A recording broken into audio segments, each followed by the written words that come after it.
ये भी अमेरिका ने आंखें दिखाई हिंदुस्तान को कि आप ईरान के साथ ट्रेड ना कीजिए, उससे कोई मुआहदे ना कीजिए, उससे तेल ना लें। तो हिंदुस्तान ने उनसे तेल भी लेके दिखाया, उनसे ट्रेड भी करके दिखाया।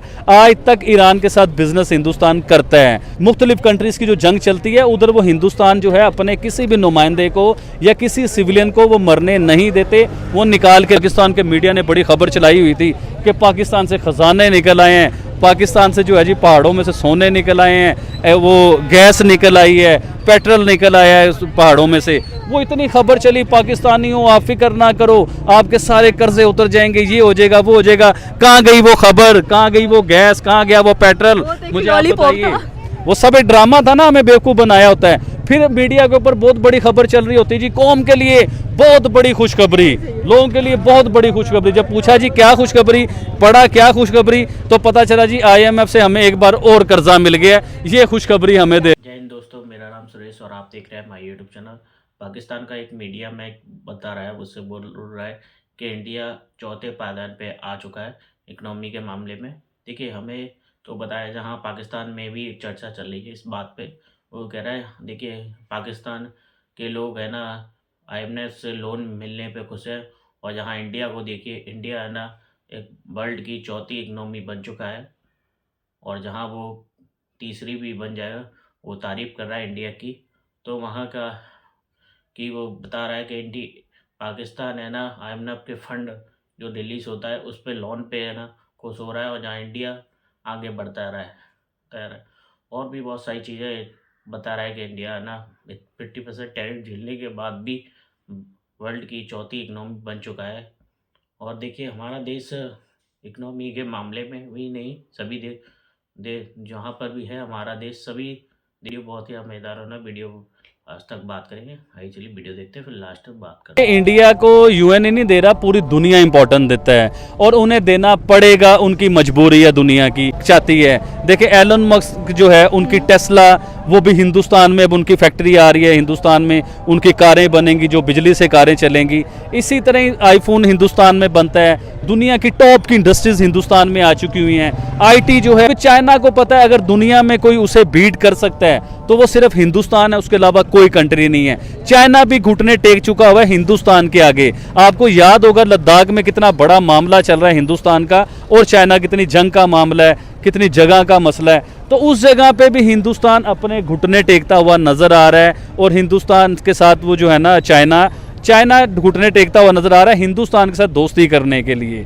तो अब वो चाइना रशिया को बीच में डाल के हिंदुस्तान को दोस्ती करने की तरफ आ रहा है। तो इसी तरह देखिए, अगर तो चाइना को दुनिया की फर्स्ट इकॉनमी बने रहना है तो उसे हिंदुस्तान के साथ बनानी पड़ेगी, क्योंकि इस टाइम अमेरिका भी हिंदुस्तान को पूरी सपोर्ट कर रहा है, यूरोप भी पूरी सपोर्ट कर रहा है, रशिया भी सपोर्ट कर रहा है। ये आप ये देखिए, अरब अमारात जो मुस्लिम कंट्रीज हैं वो भी सारे हिंदुस्तान को सपोर्ट कर रहे हैं। कोई आपको पाकिस्तान को सपोर्ट करते हुए बहुत कम कंट्रियां नजर आएंगी। तो हिंदुस्तान इन स्पोर्ट्स की वजह से, तो हिंदुस्तान एक स्ट्रॉन्ग कंट्री बन चुका है, स्ट्रॉन्ग पावर बन चुका है, दुनिया की बड़ी इकॉनमी बन चुका है, दुनिया की हर चीज उधर बनाई जा रही है। मैडम बिल्कुल आपकी ये बात ठीक है। अगला सवाल मैं आपसे ये करूंगी, क्या लगता है आपको कि जिस तरह से भारत है वो फलस्तीन को भी सपोर्ट करता है, वो इसराइल को भी सपोर्ट करता है, तो ये जो स्पोर्ट्समैनशिप का एक हमें नजर आ रहा है जज्बा, ये कहाँ तक लेकर जाएगा भारत? क्योंकि भारत डिप्लोमेटिक वेज बहुत अच्छे बनाता है। एक्चुअली भारत की ना कुछ पॉलिसीज हैं जो जिन्हें कहा जाता है बड़ी आउटस्टैंडिंग किस्म की पॉलिसीज हैं। देखिए, मैं आपको इसराइल की बात पे बाद में लेके आता हूँ। ईरान की तरफ, ईरान के लिए भी अमेरिका ने आंखें दिखाई हिंदुस्तान को कि आप ईरान के साथ ट्रेड ना कीजिए, उससे कोई मुआहदे ना कीजिए, उससे तेल ना लें। तो हिंदुस्तान ने उनसे तेल भी लेके दिखाया, उनसे ट्रेड भी करके दिखाया। आज तक ईरान के साथ बिजनेस हिंदुस्तान करता है, वो नहीं डरा। अब आ जाएं आप इसराइल की तरफ या दूसरी कंट्रीज़ की तरफ, इनकी जंग की तरफ आ जाएं, तो हिंदुस्तान की पॉलिसी है दोस्ती की, उसकी जंग की पॉलिसीज नहीं है। आप पिछले 20, 30, 40 सालों में निकाल के देखें कि हिंदुस्तान ने कितने मुल्कों के साथ जंग लड़ी है या कितने मुल्कों को ब्लैकमेल की है। देखें, तरक्की जो मुल्क करते हैं उनकी कामयाबी ये होती है कि वो जंगों की तरफ नहीं जाते, वो अपने मुल्क को जो है ना बिजनेस की तरफ लेके आते हैं, अपने मुल्क में इंडस्ट्रीज लेके आते हैं, अपने मुल्क में कारोबार लेके आते हैं, अपने मुल्क में इन्वेस्टर जो हैं उन्हें फ़ायदा देते हैं वो लोग। लेकिन हम लोग जो है ना सिर्फ जंगी सामान इकट्ठा करने पे अपना टाइम ज़ाया करते हैं, सिर्फ जंग के लिए हम कोशिश कर रहे होते हैं। हम लोग ये कोशिश नहीं करते। ये पिलकती हुई आवाम, ये महंगे बिजली के बिल, ये महंगा आटा, ये महंगे राशन, हम लोग इसके ऊपर काम नहीं करते। हम करते हैं काम एटम बम के ऊपर, हम काम करते हैं यूनाइटेड नेशन में जाके जी हमने कश्मीर के मुद्दे को उठाना है। हम उधर जाके यूनाइटेड नेशन में अगर ये मुद्दा उठाएं, पूरी दुनिया के 200-250 से ज्यादा मुल्क के वजीर आजम उन जगहों पे मौजूद हैं, तो उधर जाके हम अगर ये मुद्दा उठाएं कि पाकिस्तान में बिजली की शॉर्टेज है, पाकिस्तान में आटे की शॉर्टेज है, पाकिस्तान तरक्की नहीं कर पा रहा है, पाकिस्तान इकोनॉमी वाइज जमीन पे आ चुका हुआ है, हम उधर जाके कश्मीर की बात करते हैं। हिंदुस्तान उधर जाके बात करता है इकोनॉमी की बात करता है, हिंदुस्तान उधर जाके बात करता है चांद पे जाने की बातें करता है, हिंदुस्तान उधर खड़ा होकर बात करता है आईटी की बात करता है, हिंदुस्तान बात करता है हमने अपने लोगों को कहां से कहां पहुंचा दिया, हिंदुस्तान ये बात करता है। हिंदुस्तान बात ये करता है कि हम 5वीं बड़ी इकोनॉमी है, हमने 3री बड़ी इकोनॉमी कैसे बनना है, वो यूनाइटेड नेशन में जाके ये बात करता है। हमारे ज़हन में आप पिछले 5-6 टूर आप पाकिस्तान के निकालें यूनाइटेड नेशन के, जो हमारे वजीर आजम यूनाइटेड नेशन में गए उन्होंने क्या किया, चाहे वो इमरान खान हो, चाहे वो नवाज शरीफ हो, चाहे वो शहबाज शरीफ हो, चाहे वो शाहिद खाकान अब्बासी हो, कोई भी वजीर आजम आप निकाल के देख लीजिए, उन्होंने यूनाइटेड नेशन में जाके सिर्फ कश्मीर का ही रोना रोया है। देखिए कश्मीरियों से मोहब्बत हमें भी है,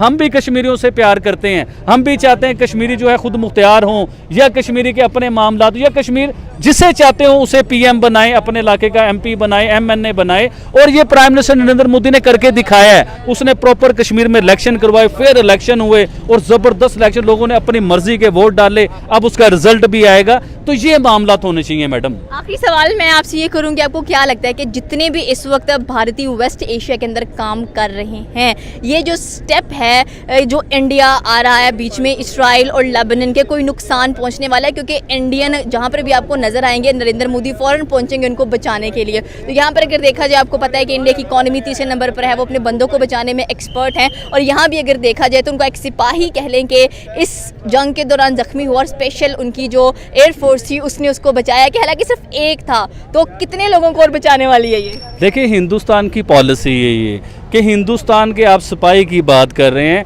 आम सिविलियन की बात कीजिए। कंट्री का मैं नाम भूल गया जहाँ स्टूडेंट का बहुत बड़ा प्रोटेस्ट हो रहा था, स्टूडेंट को मारा जा रहा था, पाकिस्तानी भी थे, उसके बीच में बड़े मामला हुए थे।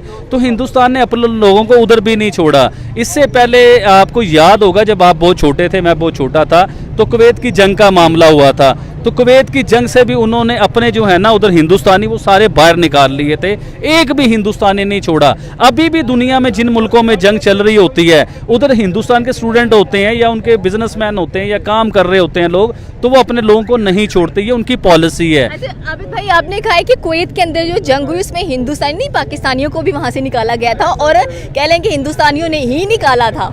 नहीं, ऐसा नहीं है, पाकिस्तानियों ने बड़ी हेल्प की थी, हिंदुस्तानियों ने भी अपने लोग, देखें जो भी कंट्री होता है ना वो अपने लोगों की हेल्प करते हैं। पाकिस्तानियों ने अपने लोगों की हेल्प की, और पाकिस्तान किस तरीके से उसे निकाल पाए अपने लोगों को, क्योंकि हम लोग मुसलमान थे, कुवैत भी मुसलमान कंट्री था। ये मेरे ख्याल से 90 समथिंग की कोई ऐसी बात है जब ये जंग, या 80 या 90 का है जब ये जंग के मामला हुए थे, तो उस टाइम भी हिंदुस्तान ने अपना एक भी सिविलियन उधर नहीं मरने दिया था, उस जंग से निकाल के लाए थे।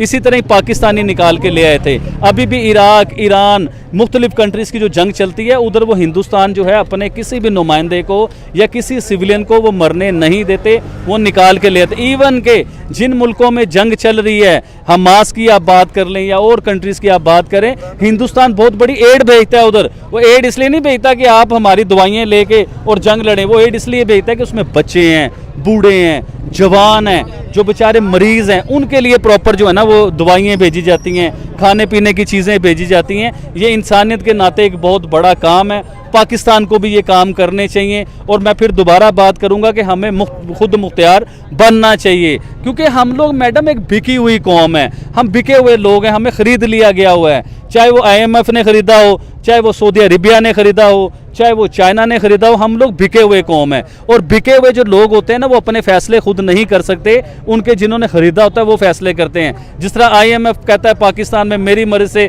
बिजली का रेट निकलेगा, IMF कहता है पाकिस्तान में मेरी मर्ज़ी से पेट्रोल का रेट निकलेगा, IMF कहता है मेरी मर्ज़ी से CPEC का काम चलेगा, अगर मैं कहूँगा तो आपको CPEC का काम रोकना पड़ेगा।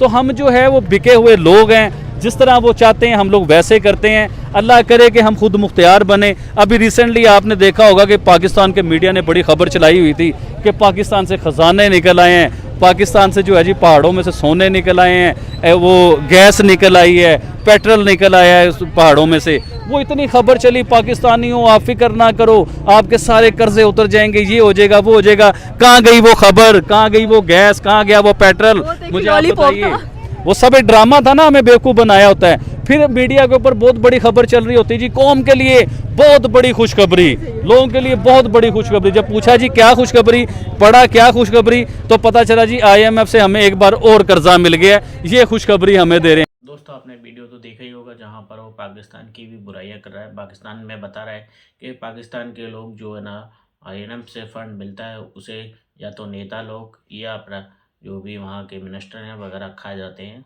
वो अपनी जेब से भरने से ज़्यादा लोगों की चिंता नहीं करते, अपनी ही जेब भरते हैं और ऐसे बुराइयां कर रहा है वो। और जहाँ पाकिस्तान के लोगों को भी मिर्ची लगती है इसी पे। देखिए पहले लोग अपनी इकनॉमी पे ध्यान देने से ज़्यादा इंडिया के मुद्दों पे ज़्यादा ध्यान देते हैं। वो सोचते हैं इंडिया के मुद्दों को ज़्यादा देखते हैं हमेशा। और जहाँ इंडिया कभी भी किसी भी मुद्दों को ध्यान नहीं देता, वो अपना काम से मतलब रखता है हमेशा। अपनी एक जो किसी भी फील्ड में हो, या तो व्यापार में हो या बिजनेस में हो, कहीं पे भी वो अपने काम से मतलब रखता है और वो लोगों से आगे निकलता रहता है।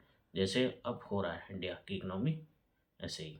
और भी बहुत सारी चीज़ें हैं जहाँ पर इंडिया के हमारे जो प्राइम मिनिस्टर हैं मोदी जी, वो कहीं पे भी किसी कंट्री में जाकर बात कर रहे हैं लोगों से। उनसे करिए आप कंपनियां डालिए हमारे यहाँ, बिजनेस कीजिए। वो सभी देशों से मिलकर वो जो हमारे यहाँ पर गेहूँ या चावल होते हैं वो एक्सपोर्ट होता है, सभी देशों को एक्सपोर्ट करते हैं गेहूँ वगैरह चावल वगैरह।